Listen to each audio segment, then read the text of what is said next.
Well, hello. Welcome to another episode. So, what an episode this is going to be.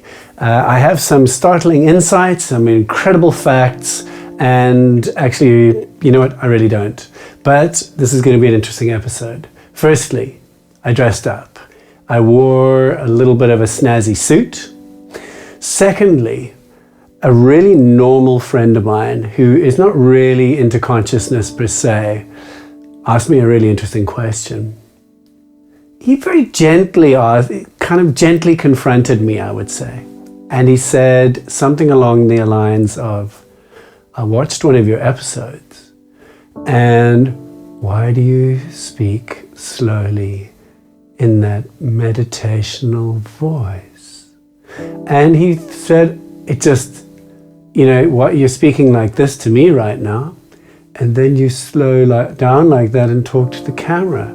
It seems a bit disingenuous, he said. And I, of course, leapt to the defensive. I joke a little bit. And I thought it was a great question. And I'd like to explore that. Why the meditative voice? And one of my rebuttals or answers to him was, the way that we talk is usually in our heads. And that's the way we've always talked. We've known each other for almost for our whole lives, and we're really good friends. But we have a very particular kind of friendship. So we do work together, and the way that we relate is very cognitive. And that's okay, that's awesome. But there are other ways to do it. But it's not the way he and I relate. And so why the meditative voice? Is that a piece of snake oil salesmanship? A kind of a phony put on, I am very spiritual. And the slower I speak, the more spiritual I am. So, no. Here's the thing. We are infinitely capable of experiencing reality from different parts of ourselves. And we drift in between these states all day. You could be in a ragey part, kind of angry with your spouse or partner or friend. Or you could be in a stressed one. I'm worried about money, I'm worried about clients, I'm worried about ...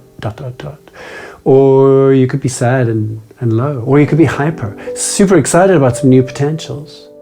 Or you could be sleepy. And these are not just physiological states. Literally the locus and the focus of our awareness is in a different part of our being. And if we're in our heads a lot, then it's just up here, up in the little clouds, up here, whoop, whoop, whoop, let's get on, let's get a little rational. And I think here we are in 2020, and it is encultured in us to be in our brains, in our heads, mentally focused, and that's normal. And we are the most distracted humans that have ever existed, I'm guessing, because I've only ever been here. But with our smartphones and endless amounts of media, there are so many ways to get distracted. But you'll notice, if you get up onto a mountain, that things begin to shift. The locus of awareness shifts, how reality feels shifts. And so too with voices. So I've mentioned this many times, but one of the great calls of mystical traditions, from Islam to mystical Christianity to Buddhism to yogic traditions, is what Locke Kelly calls that 18-inch drop from the head to the heart. And it behooves us too to embody. So what does that mean? That means, for example, feeling the lower half of my body as I speak. If I, and you right now, let's both experiment. If you can maintain contact with the feeling of your feet right now while you listen, pay more attention to the feet than to listening. And I'll do the same with speaking. It changes the way I speak. I speak a little bit slower. And if I give myself permission not to speed, to not fill in the spaces to make YouTube content that's going to keep you interested by speeding along from point to point to point and drop down into the body,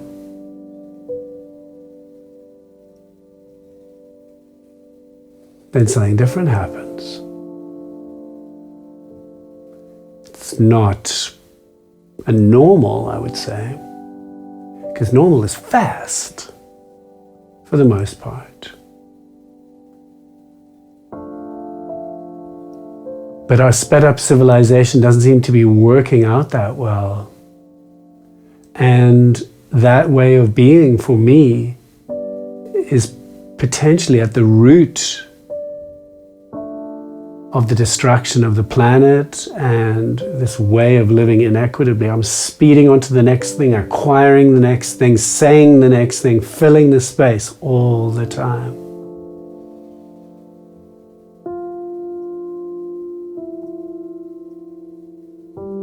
What happens if I don't fill the space?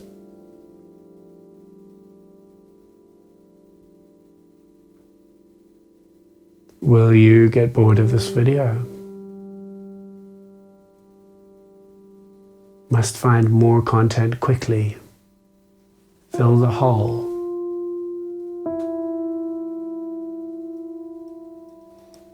And what if I take the risk to drop into heart-mind, oculus cordes of mystical Christianity, the heart of hearts from Sufism, a hallmark card in Western tradition. In other words, it's really corny, that heart thing.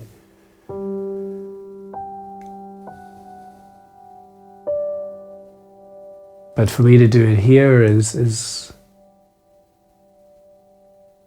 vulnerable.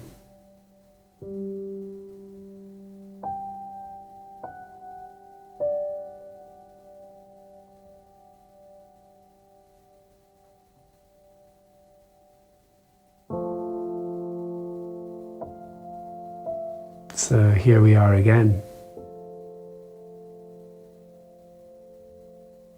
If you've enjoyed this one, in fact, whatever you feel about this episode, please drop a comment. Is slowing down and allowing silence, is that just crazy stuff and I should get a day job? Or can you feel this? Are you feeling me? Do you resonate?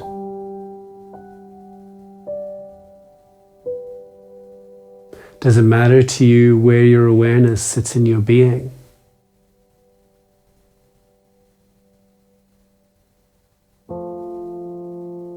Because just as much as it's important where our awareness is sitting, so the same applies to where we speak from. Maybe there is a way of speaking from somewhere more connected and deeper that holds some potential.